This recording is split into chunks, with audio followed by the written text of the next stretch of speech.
Today I'm going to show you how to turn from this to water supply outlet. Let's do it. First, I need to get the wall cut. To do that, I need a trowel and a utility knife to do it. The trowel helped me to cut the line straight and guide me to cut the wall in a perfect straight line and do it little by little and try not to damage the wall so I can reuse the wall. Same here also for the horizontal cut, and do it little by little and do it several times. Not just one cut, several cuts.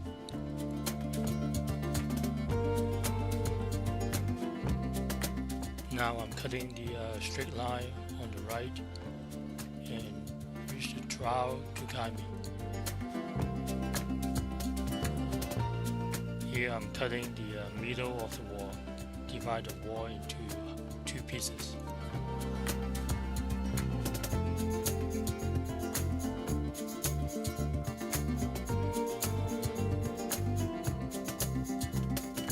When cutting close to the water supply, be careful not to cut too deep or you may damage the rubber tubing.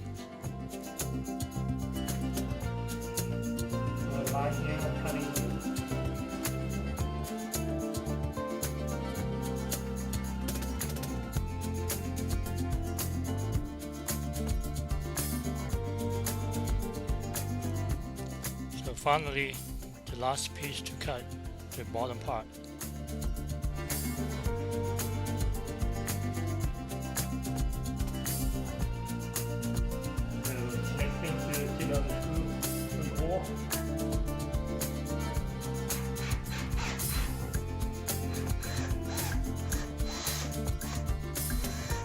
Lastly is to remove the screw. That's the final step because it's easier to cut when the walls are secure.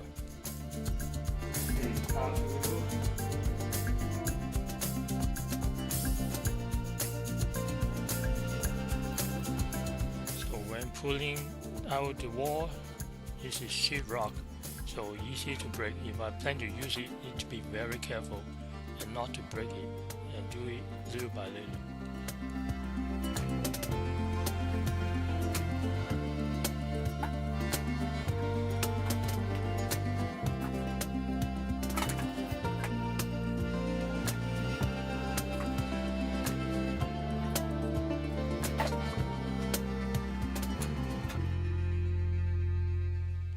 After the wall was removed, I was surprised to find out that the water supply and the drain pipe are all set up. So it's time to find out how to cut the sewage pipe. First, I use the wipeout to put some mark on the pipe to the place where I need to cut. Here, I measure 4 inches and I put 3 dots around the pipe.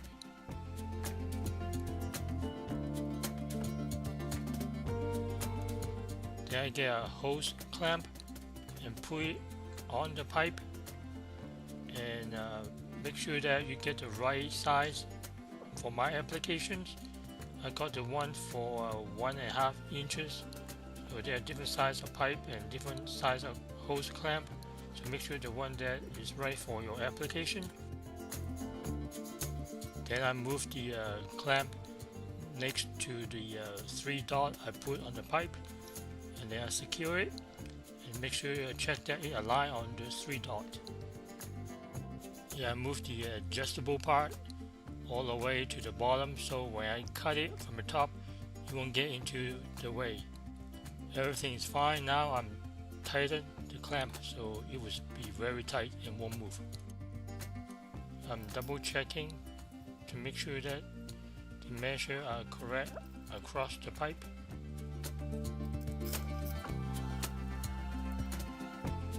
Now is the time to cut the pipe. The one on the right side of the clamp is the one I want to keep, and the left side is the one I don't want to keep. That's why I keep the cut on the side I don't want. When I cut it, if I make a mistake, it won't make scratches on the pipe. And I use a hacksaw to cut it instead of using a power saw because it's easier to adjust it and cut along the edges of the hose clamp. Also, the pipe cutter won't be able to fit inside the wall. It will take some time and effort to cut it because the pipe is in the wall and everything is getting to my way.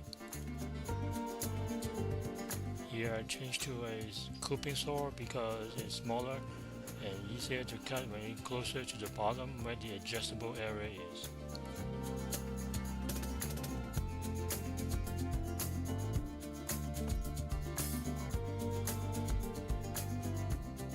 Here you see the screw is blocking the cut, so I have to loosen the bowl and move it out of the way so I can complete the cut.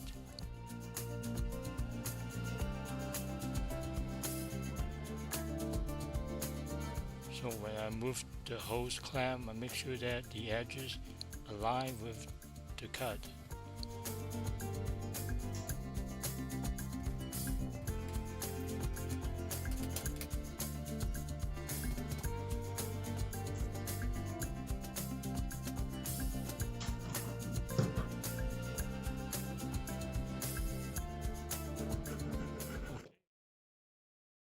So after the cut, I need to connect this 90-degree elbow fitting to the pipe.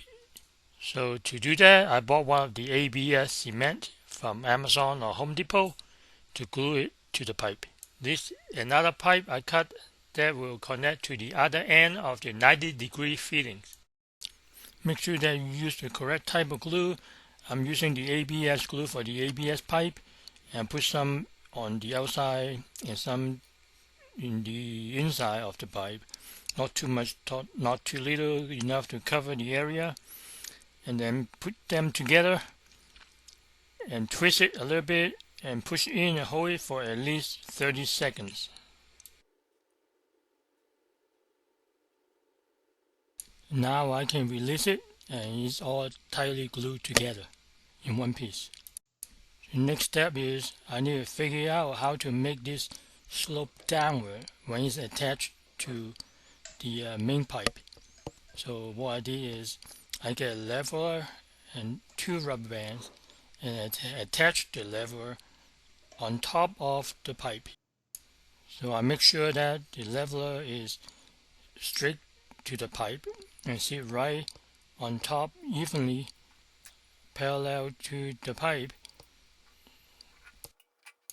So now when I move the pipe, I can tell which angle the pipe sit on. Is it on the slope up? Is it slope down? On the left? On the right? I make sure that the center line of the leveler parallel to the center line of the pipe, and it is good to go. Before gluing it in, I want to make sure that it is adjusted at the right angle, that is sloping down, not too much and not too little, so the water will drain correctly. And that's the angle I'm going to put in. I got some wipeout. I'm going to put 2 marks on the pipe, so when I put it with the glue, I know exactly where to put.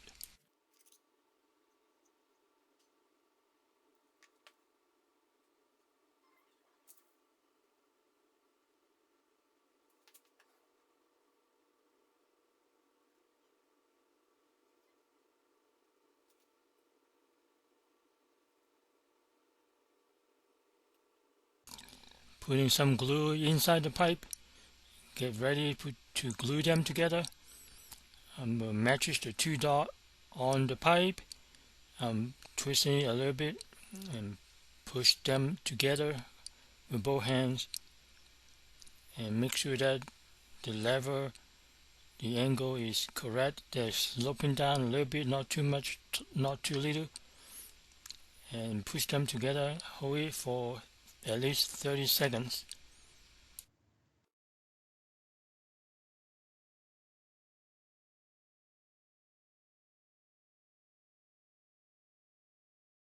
Double check, make sure the angle is sloping down correctly. It looks good. First, you need to find the right bracket. This is the support bracket by HoldRite, and I have to measure the correct size. I bought this from Home Depot or Amazon, and I'm showing you how I'm going to cut it to the correct size so it will fit. Measure it and draw the line right there and ready to cut it.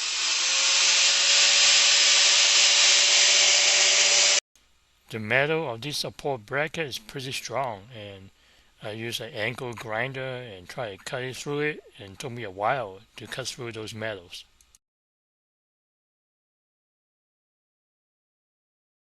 Now is the right size for the two tubings to fit to make the two water outlets.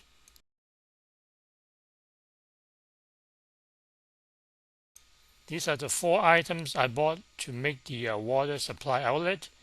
The one on the left is the support bracket. Then next to it is the purple 90 degrees support bracket to make the pipe from PexRite. And then you have the plastic white flange. And the last one is the push connect stop valve.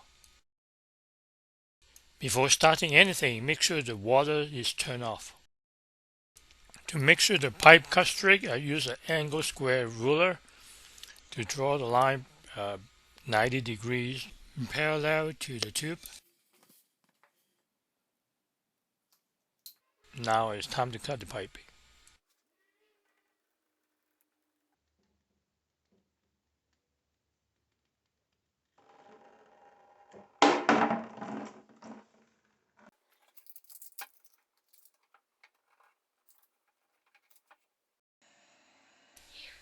Here's the metal support bracket for the PexRite 90 degree turnout. I have to put in first. So what I did is I put tape it to the pipe, so it's on top of the pipe first. Then I can put in the 90 degree turnout fittings, and it has to be after the bracket. So here I'm going to show you how I did it.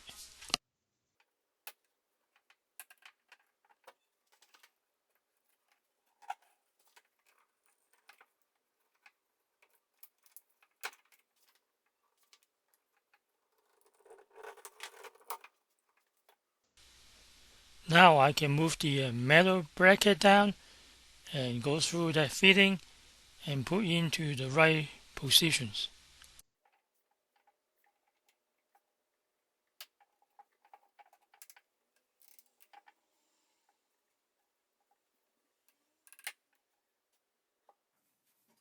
It's time to secure the bracket and the fitting to the stud with the drywall screw.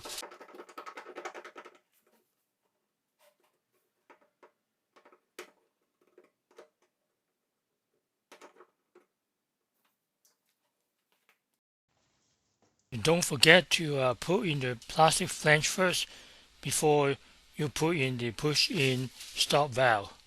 To figure out how much the pipe go into the valve, I use a toothpick to find out the depth of the pipe that can go in. Then I'll use a marker to mark it on the toothpick. Now give me the length that I can measure. The depth of this one is about 7-8 inches. With the help of the toothpick, now I can put a mark on the water tubing, and that's the depth. I have to push the stop valve into the water pipe.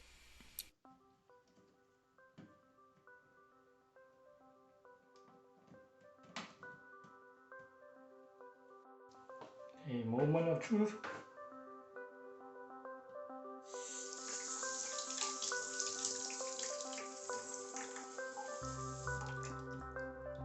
Time to check for any leak, and look like it's all good, no leak, and it works. Alright, the hot water side is done. It's time for the cold water. To repeat the same step I did to the hot water, here I put the bracket in first. Then I secure the bracket with a bungee cord and hold it between the stud.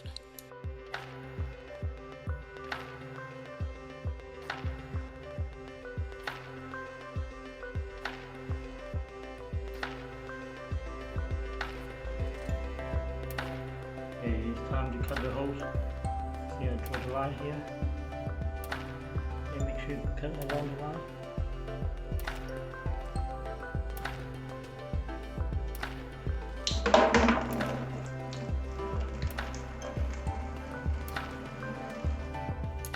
Again, I'm using the HoldRite 90-degree support to bend the pipe.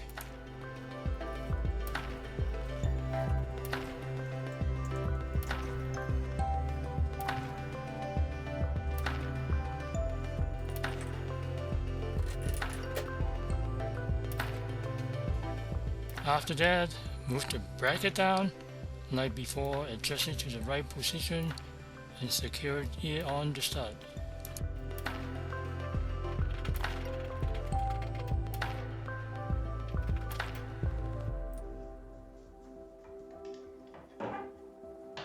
Well, the pipe is too long, so I'm just cut out the extra length using the pipe cutter.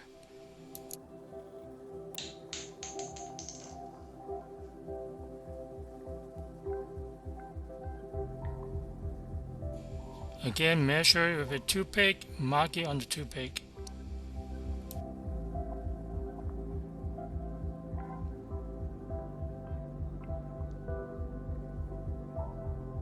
Then mark it on the water pipe.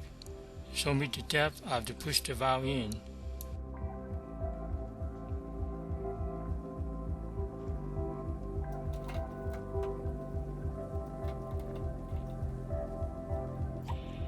Nice, now both sides are completed. Time to put the wall back in.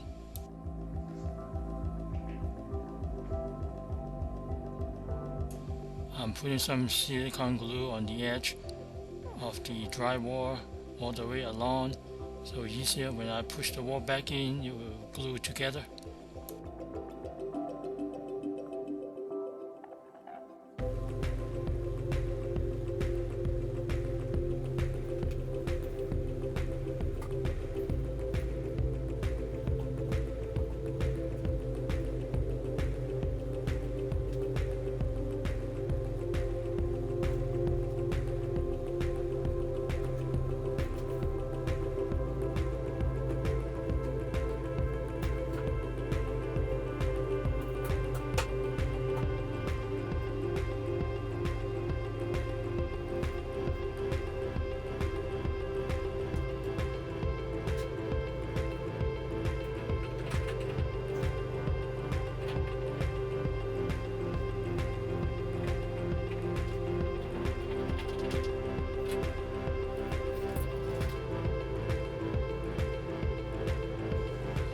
Secure the drywall nail back to the original hole, and that's it, all done.